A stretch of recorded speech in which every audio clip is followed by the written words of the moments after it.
कात्यायनी स्तोत्रम् चन्द्रहासोज्ज्वलकरा शार्दूलवरवाहना कात्यायनी शुभं दद्यात् देवी दानवघातिनी। ॐ कात्यायनाय विद्महे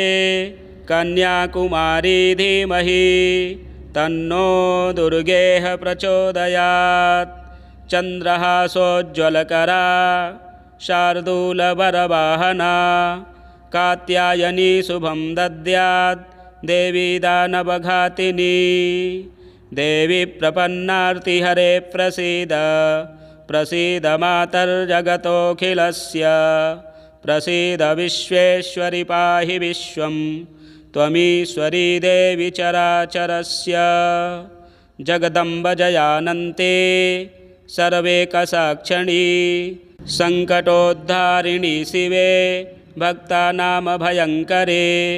समस्तजगताधार भूते ब्रह्मस्वरूपिणी। विधिसहरिशक्रादि देवाविदितवैभवे सृष्टिस्थितिप्रलयकृत त्रिगुणात्मकविग्रहे परापरेशि प्रणत मनुजप्राणदायिनी मधुपास्यतया ख्यात नाम्नि त्रिभुवनेश्वरी कात्यायनी जगद्वन्दे महाकाली नमोऽस्तु ते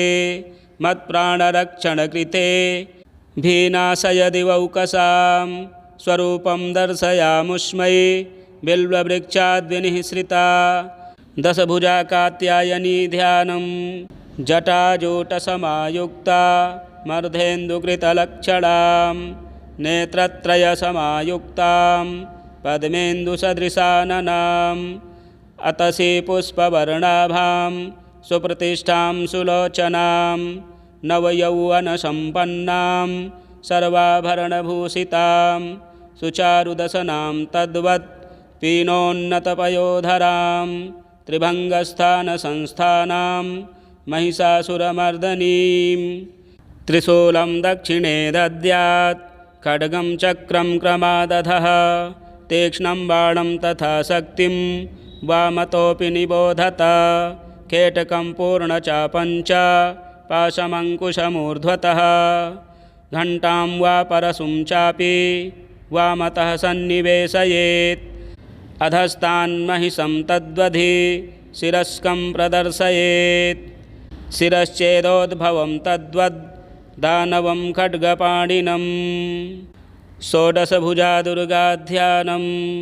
क्षीरोदस्योत्तरे तीरे बिभ्रतीं विपुलां तनुम् अतसी पुष्पवर्णाभा ज्वलत्काञ्चनकुण्डलां जटाजूटमखण्डेन्दु मुकुटत्रयभूषिता नागहारेण सहिता स्वर्णहारविभूषिता। शूलं खड्गं च शङ्खं च चक्रं बाणं तथैव च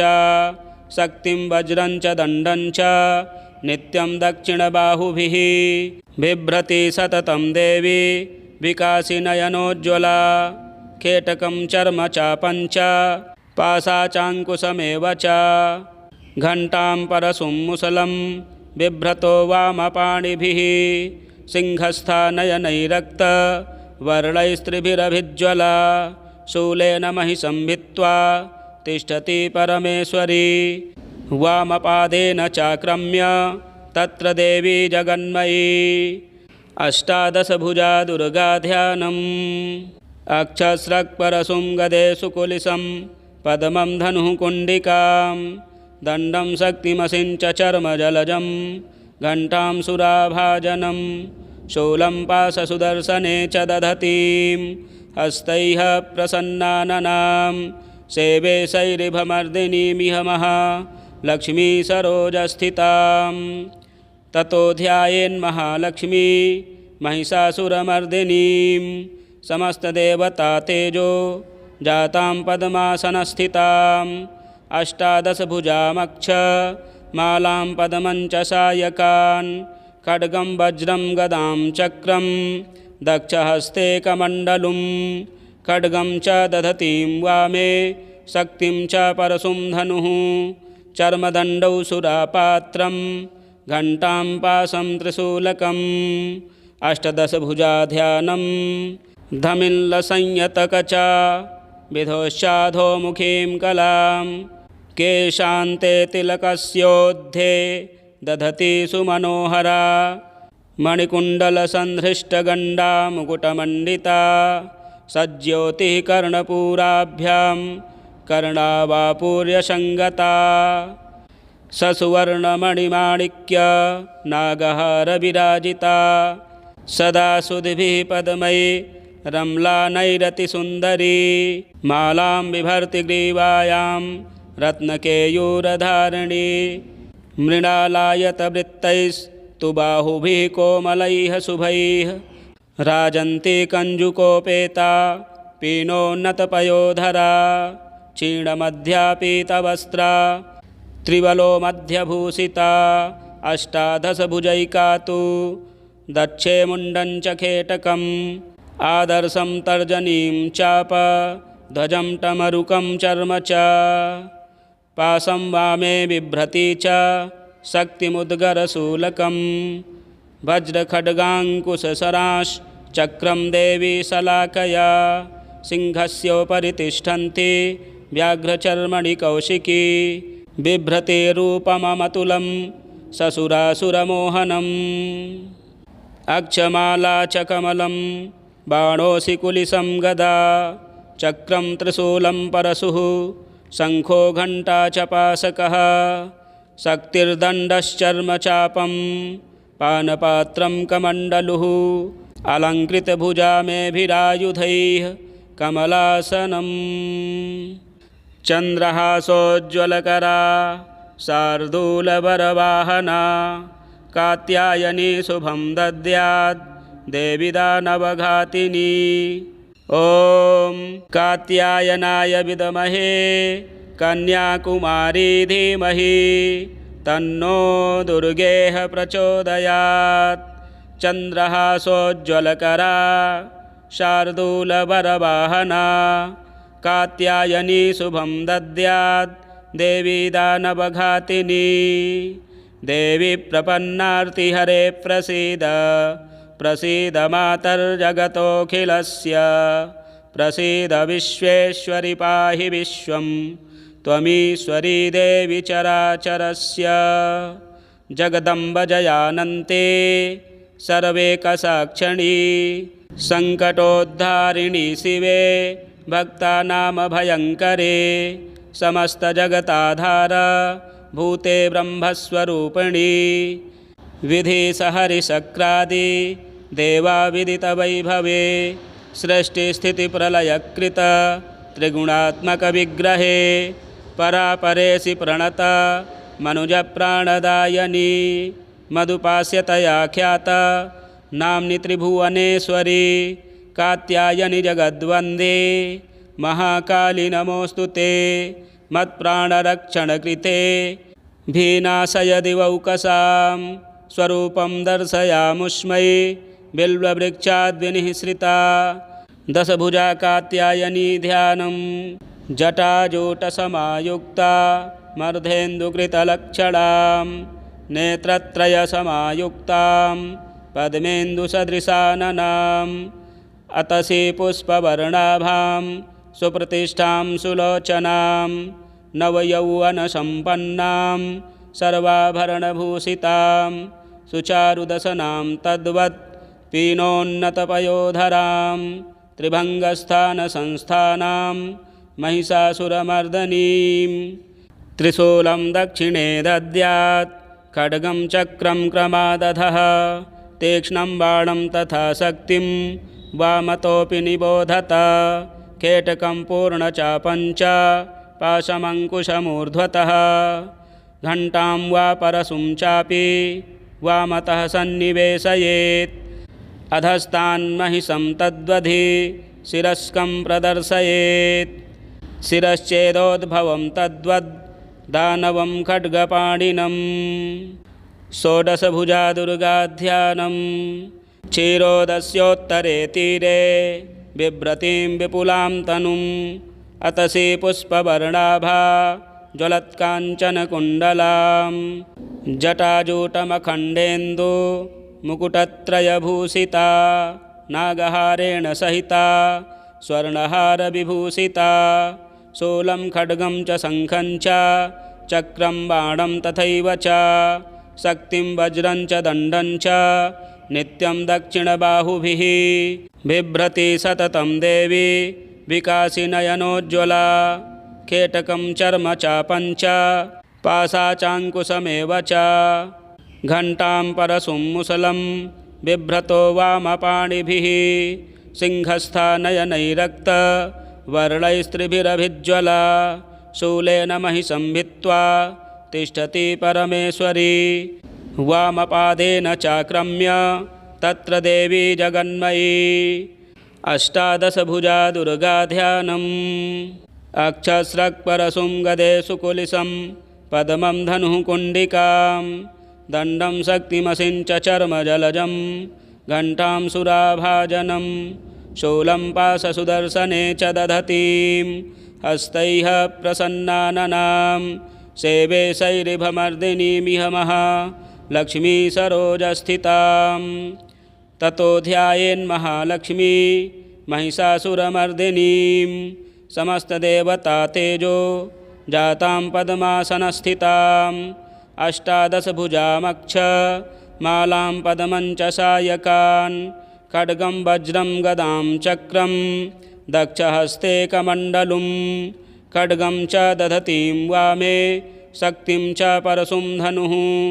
चर्मदण्डौ सुरापात्रं घण्टां पाशं त्रिशूलकम् अष्टदशभुजा ध्यानं धमिल्लसंयतकचा विधोश्चाधोमुखीं कलां केशान्ते तिलकस्योद्धे दधति सुमनोहरा मणिकुण्डलसन्धृष्टगण्डा मुकुटमण्डिता सज्ज्योतिः कर्णपूराभ्यां कर्णावापूर्यसङ्गता ससुवर्णमणिमाणिक्य नागहारविराजिता सदा सुधिभिः पद्मैः रम्लानैरतिसुन्दरी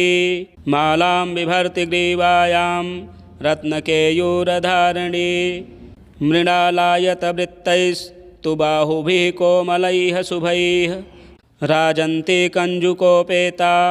पीनोन्नतपयोधरा क्षीणमध्यापीतवस्त्रा त्रिवलो मध्यभूषिता अष्टादशभुजैका तु दक्षे मुण्डं च खेटकम् आदर्शं तर्जनीं चाप ध्वजं टमरुकं चर्म च पाशं वामे बिभ्रती च शक्तिमुद्गरशूलकं वज्रखड्गाङ्कुशसराश्चक्रं देवी शलाकया सिंहस्योपरि तिष्ठन्ति व्याघ्रचर्मणि कौशिकी बिभ्रतिरूपममतुलं ससुरासुरमोहनम् अक्षमाला च कमलं बाणोऽसि कुलिशं गदा चक्रं त्रिशूलं परशुः शङ्खो घण्टा च पाशकः शक्तिर्दण्डश्चर्मचापं पानपात्रं कमण्डलुः अलङ्कृतभुजामेभिरायुधैः कमलासनम् चन्द्रहासोज्ज्वलकरा शार्दूलवरवाहना कात्यायनी शुभं दद्यात् देवी दानवघातिनी ॐ कात्यायनाय विद्महे कन्याकुमारी धीमहि तन्नो दुर्गेः प्रचोदयात् चन्द्रहासोज्ज्वलकरा शार्दूलवरवाहना कात्यायनी शुभं दद्यात् देवी दानवघातिनी देवी प्रपन्नार्तिहरे प्रसीद प्रसीद मातर्जगतोऽखिलस्य प्रसीद विश्वेश्वरि पाहि विश्वं त्वमीश्वरी देवी चराचरस्य जगदम्ब जयानन्ते सर्वेकसाक्षिणी सङ्कटोद्धारिणी शिवे भक्तानामभयङ्करे समस्तजगताधार भूते ब्रह्मस्वरूपिणी विधिसहरिशक्रादि देवाविदितवैभवे सृष्टिस्थितिप्रलयकृत त्रिगुणात्मकविग्रहे परापरेसि प्रणत मनुजप्राणदायिनी मधुपास्यतया ख्याता नाम्नि त्रिभुवनेश्वरी कात्यायनि जगद्वन्दे महाकाली नमोऽस्तु ते मत्प्राणरक्षणकृते भीनाशय दिवौकसां स्वरूपं दर्शयामुष्मै बिल्ववृक्षाद्विनिःसृता दशभुजा कात्यायनी ध्यानं जटाजूटसमायुक्ता मर्धेन्दुकृतलक्षणां नेत्रत्रयसमायुक्तां पद्मेन्दुसदृशाननाम् अतसी पुष्पवर्णाभां सुप्रतिष्ठां सुलोचनां नवयौवनसम्पन्नां सर्वाभरणभूषितां सुचारुदशनां तद्वत् पीनोन्नतपयोधरां त्रिभङ्गस्थानसंस्थानां महिषासुरमर्दनीं त्रिशूलं दक्षिणे दद्यात् खड्गं चक्रं क्रमादधः तीक्ष्णं बाणं तथा शक्तिं वामतोऽपि निबोधत केटकं पूर्णचापं च पाशमङ्कुशमूर्ध्वतः घण्टां वा परशुं चापि वामतः सन्निवेशयेत् अधस्तान्महिषं तद्वधि शिरस्कं प्रदर्शयेत् शिरश्चेदोद्भवं तद्वद् दानवं खड्गपाणिनं षोडशभुजा दुर्गाध्यानं क्षीरोदस्योत्तरे तीरे बिभ्रतीं विपुलां तनुम् अतसी पुष्पवर्णाभा ज्वलत्काञ्चनकुण्डलां जटाजूटमखण्डेन्दु मुकुटत्रयभूषिता नागहारेण सहिता स्वर्णहारविभूषिता शूलं खड्गं च शङ्खं च चक्रं बाणं तथैव च शक्तिं वज्रं च दण्डं च नित्यं दक्षिणबाहुभिः बिभ्रति सततं देवी विकासिनयनोज्ज्वला केटकं चर्मचापं च पाशाचाङ्कुशमेव च घण्टां परशुं मुसलं बिभ्रतो वामपाणिभिः सिंहस्था नयनैरक्तवर्णैस्त्रिभिरभिज्वला शूलेन महिषं भित्त्वा तिष्ठति परमेश्वरी वामपादेन चाक्रम्य तत्र देवी जगन्मयी अष्टादशभुजा दुर्गाध्यानम् अक्षस्रक्परशुं गदे सुकुलिशं पद्मं धनुः कुण्डिकां दण्डं शक्तिमसिं च चर्मजलजं घण्टां सुराभाजनं शूलं पाशसुदर्शने च दधतीं हस्तैः प्रसन्नाननां सेवे शैरिभमर्दिनीमिह महालक्ष्मी सरोजस्थितां ततो ध्यायेन्महालक्ष्मी महिषासुरमर्दिनीं समस्तदेवता तेजो जातां पद्मासनस्थिताम् अष्टादशभुजामक्ष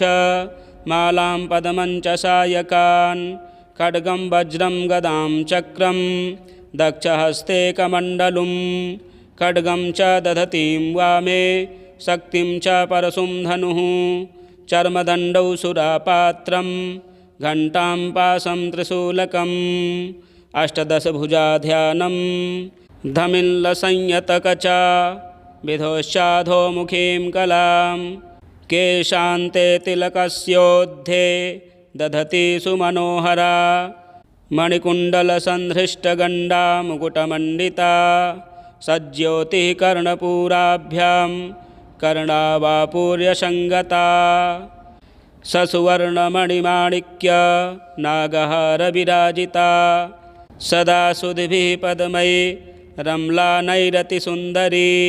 मालां बिभर्ति ग्रीवायां रत्नकेयूरधारिणी मृणालायतवृत्तैस्तु बाहुभिः कोमलैः शुभैः राजन्ति कञ्जुकोपेता पीनोन्नतपयोधरा क्षीणमध्यापीतवस्त्रा त्रिवलो मध्यभूषिता अष्टादशभुजैका तु दक्षे मुण्डं च खेटकम् आदर्शं तर्जनीं चाप ध्वजं टमरुकं चर्म च पाशं वामे बिभ्रति च शक्तिमुद्गरशूलकं वज्रखड्गाङ्कुशसराश्चक्रं देवी शलाकया सिंहस्योपरि तिष्ठन्ति व्याघ्रचर्मणि कौशिकी बिभ्रते रूपममतुलं ससुरासुरमोहनम् अक्षमाला च कमलं बाणोऽसि कुलिसं गदा चक्रं त्रिशूलं परशुः शङ्खो घण्टा च पाशकः शक्तिर्दण्डश्चर्मचापं पानपात्रं कमण्डलुः अलङ्कृतभुजा मेभिरायुधैः कमलासनम्। कात्यायन ऋषिकृता कात्यायनी स्तुतिः संपूर्णम्। प्रिय दर्शकों, प्रभावशाली स्तोत्र है, सभी कामनाओं को सिद्ध करने वाला है। इसका पाठ श्रवण अवश्य करें और इसी प्रकार के वीडियो देखने के लिए चैनल को सब्सक्राइब करें, वीडियो शेयर करें, लाइक करें। जय माँ दुर्गे।